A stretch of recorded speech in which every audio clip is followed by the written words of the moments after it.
Bismillahirrahmanirrahim. Assalamualaikum warahmatullahi wabarakatuh. Di sini saya Ragif Veronica akan menjelaskan mata kuliah basis data terdistribusi. Pada kali ini saya akan menjelaskan poin tentang arsitektur.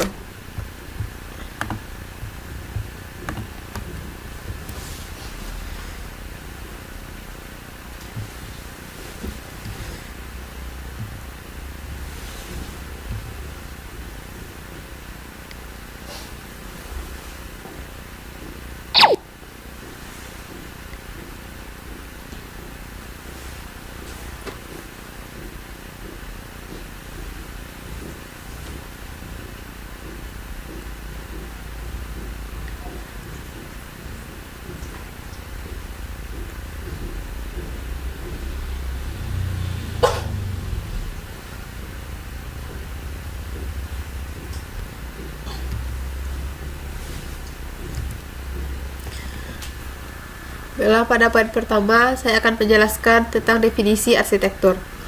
Arsitektur, struktur artinya komponen-komponen apa yang ada dalam suatu sistem dan fungsi masing-masing komponen tersebut, serta bagaimana interrelasi dan interaksi antar komponen dalam sistem tersebut.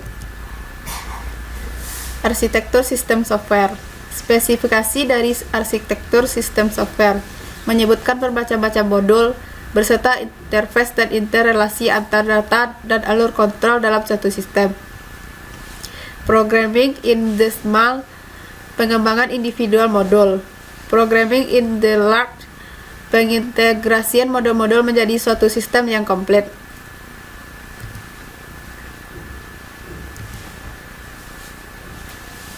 Selanjutnya, reference arsitektur.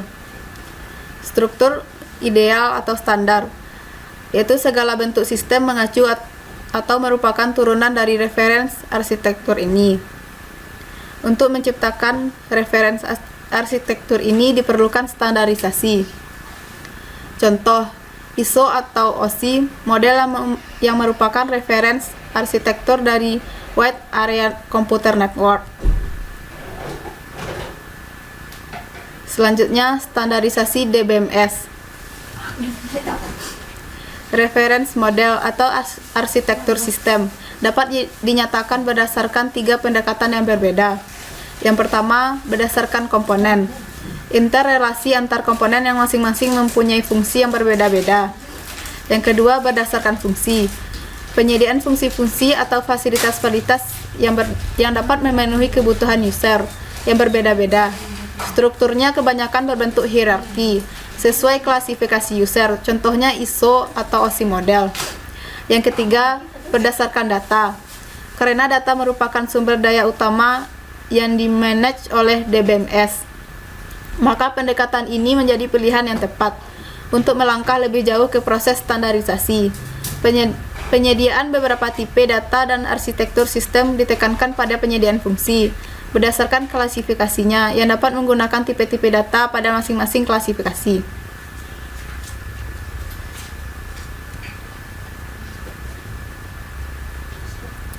Selanjutnya, ANSI atau Spark Architecture. Akhir tahun 72, The Computer and Information Processing Committee of the American National Standard Institute atau ANSI membuat studi grup DBMS di bawah bantuan Standard Planning and Requirements Committee atau SPARC. Misalnya adalah studi tentang kelayakan atau feasibility membuat suatu standar di DBMS dan aspek apa yang memungkinkan untuk distandarisasikan. Selanjutnya, arsitektur ANSI atau SPARC.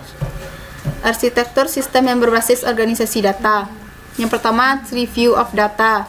External view, struktur data yang terlihat oleh user. Yang kedua, internal view, struktur data dalam sistem atau mesin, berhubungan erat dengan organisasi data secara fisik, lokasi dan mekanisme akses ke data.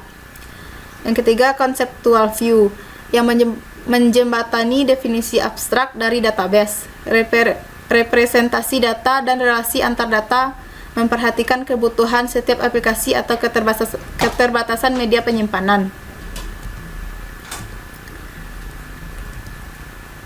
Selanjutnya, model arsitektur untuk distributed DBMS. Klasifikasi distributed DBMS atau 3 dimensi permasalahan. Yang pertama distribusi, yaitu lokasi komponen sistem di suatu tempat atau tidak. Yang kedua heterogenitas, yaitu bermacam-macam level. Yang terpenting atau data model, query language, transaction management, algoritma. Yang ketiga autonomi, validation otonomi masing-masing DBMS bebas menggunakan model data dan manajemen transaksi yang disukai. Yang kedua versi communication autonomy, yaitu masing-masing DBMS yang menentukan apa dan bagaimana cara berkomunikasi dengan DBMS lain. Yang ketiga versi execution autonomy, yaitu masing-masing DBMS mengeksekusi operasi-operasi lokal dengan berbagai cara yang disukai. Selanjutnya alternatif implementasi DBMS. Di sini dapat kita lihat sebuah gambar. Yang ini peer-to-peer distributed DBMS. Yang ini client atau server. Dan yang ini federated DBMS. Dan ini multi DBMS. Yang ini distributed multi DBMS.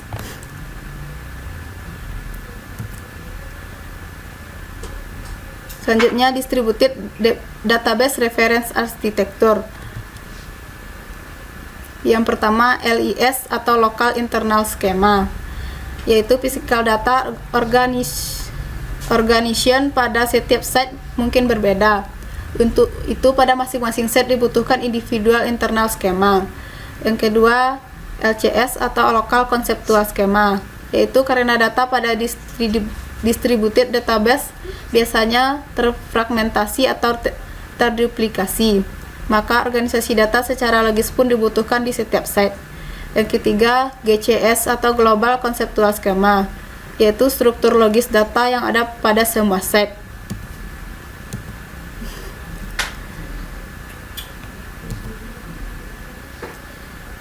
Komponen-komponen distributed DBMS atau peer-to-peer. Yang pertama user processor, data processor.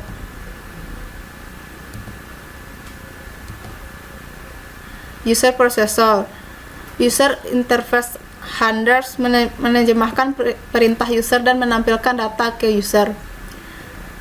Semantic data controller, cek terhadap user query dapat diproses atau tidak. Global query optimizer atau decomposer, strategi eksekusi dengan cost yang minimal, penerjemahan global query ke local query. Yang kedua data processor, local query optimizer bertugas sebagai access patch selector. Local recovery manager, menjaga konsistensi database lokal ketika terjadi kegagalan.